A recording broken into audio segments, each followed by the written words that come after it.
Hello বন্ধুরা, তো রঙ্গিলা কুকিংয়ে আবারও একটা রেসিপি নিয়ে চলে এসেছি। তো আপনারা সবাই কেমন আছেন? আশা করছি সবাই ভালো আছেন, সুস্থ আছেন। তো বন্ধুরা, আপনাদের জন্য একটা দারুণ রেসিপি নিয়ে এসেছি, ডিমের ধোকা। তো এই রেসিপিটি এতটাই সহজ, তো সহজ পদ্ধতিতে আপনাদেরকে আমি বানিয়ে আপনাদের সামনে শেয়ার করব। তো বন্ধুরা, এরকম রেসিপিটি যদি আপনারা বাড়িতে বানিয়ে খান, তো অবশ্যই ভাত ও রুটির সাথে একদম মজা করে খাবেন, খেতে পারবেন। তো চলুন বন্ধুরা, তো দেখুন কিভাবে আমি ডিম দিয়ে আর আলু দিয়ে এই রেসিপিটি বানিয়েছি। তো এইখানে আমি দুটো মিডিয়াম সাইজের আলু নিয়েছি, এইভাবে গ্রেট করে নিয়েছি। তো এইভাবে কিন্তু গ্রেট করে নিতে হবে। তো এইভাবে আমি গ্রেট করে, তো আলুটাকে গ্রেট করে নিয়েছি। তো দুটো কাঁচা লঙ্কা কুচি, তার সাথে আদা কুচি দিয়ে দিচ্ছি, আর একটা মিডিয়াম সাইজের পেঁয়াজ কুচি, আর হালকা কাশ্মীরি লাল লঙ্কার গুঁড়ো, অল্প ধনে গুঁড়ো হাফ চামচের মতো, হাফ চামচের মতো জিরে গুঁড়ো, আর সাথে দিয়ে দিচ্ছি দুটো ডিম। তো ডিম এইভাবে আমি দুটো দিয়েছি, আর স্বাদ অনুসার নুন দিয়ে দিচ্ছি। আর খুব ভালোভাবে এখন মিক্স করে নিতে হবে। আর সাথে দিয়ে দিচ্ছি আমি 2 থেকে 3 চামচের মতন কর্নফ্লাওয়ার দিয়েছি। আপনারা চাইলে চালের গুঁড়োও দিতে পারেন, ইয়া বেসনও দিতে পারেন। তো আমি কর্নফ্লাওয়ার দিয়ে বানাচ্ছি। তো তাওয়ার মধ্যে দেখুন আমি 2 চামচের মতো তেল দিয়ে দিয়েছি। তো এইভাবে তাওয়ার মধ্যে খুব ভালোভাবে ফেলিয়ে নিয়েছি। এই যে গুলে রেখেছিলাম পেস্টটা, এর মধ্যে এখন দিয়ে দিতে হবে এইভাবে। তো এইভাবে আমি দিয়ে দিচ্ছি, একটা রুটির মতন বানিয়ে নেব। তো এইভাবে করে হাত দিয়ে একটু ফেলিয়ে নিয়েছি দেখুন বন্ধুরা। তো এইভাবে করে একটা রুটির রকম করে নিয়ে আমি এখন বানিয়ে নিচ্ছি। তো 1 মিনিট ঢাকা দিয়ে রেখে দিচ্ছি।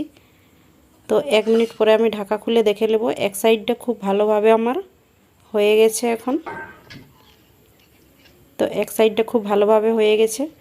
তো আমি খুব ভালো করে এখন পলটে নেব। তো এইভাবে আমি পলটে নিয়েছি। তো এইভাবে চেপে চেপে একটু আমি ভেজে নেব। তো এইভাবে ঘুরিয়ে খুব ভালো করে এক সাইডটা ভেজে নিতে হবে। তো এইভাবে করে আমি খুব সুন্দর করে ভেজে নিয়েছি এখন। তো ঠান্ডা করে নেব। তো ঠান্ডা আমার খুব ভালোভাবে হয়ে গেছে। তো চাকু দিয়ে আমি এখন এইভাবে একটা পিস করে আমি কেটে নেব। তো চাকু দিয়ে বন্ধুরা দেখুন আমি এইভাবে কেটে নিচ্ছি এখন। তো এইভাবে করে কেটে নিতে হবে।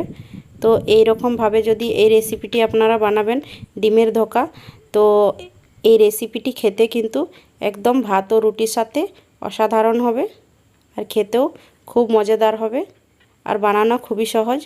তো এইভাবে আমি কেটে নিচ্ছি।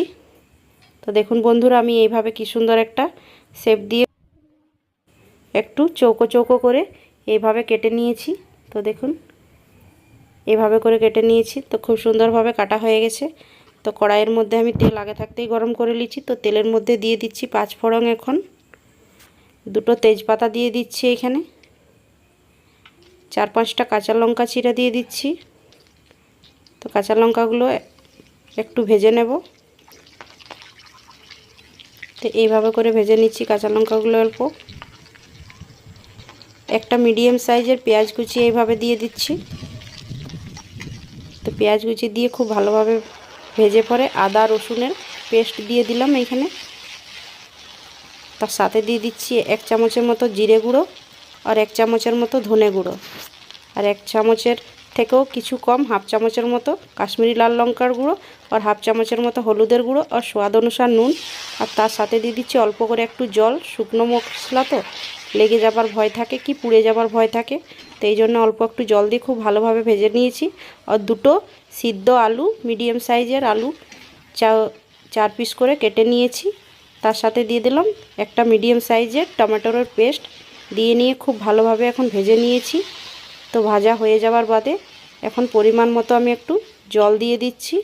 তো ঘনত্বটা আপনারা কেমন রাখবেন সেই হিসাবে আপনারা জলটা দেবেন। তো দেখুন এই যে ডিমের ধোকাগুলো বানিয়ে পিস পিস করে কেটে রেখেছিলাম, তো এখন দিয়ে দিয়েছি। তো কিছুক্ষণ হয়ে যাওয়ার বাদে উপর থেকে আমি দিয়ে দিচ্ছি গরম মশলা গুঁড়ো, দিয়ে পরে আমি একটা প্লেটের মধ্যে সার্ভ করে নিয়েছি। তো বন্ধুরা কতটা ভালো হয়েছে এই রেসিপিটি, তো অবশ্যই যদি ভালো লেগে থাকে একটি লাইক করে দেবেন। পরবর্তীকালে নতুন ভিডিও নিয়ে এসে যাবো। টাটা।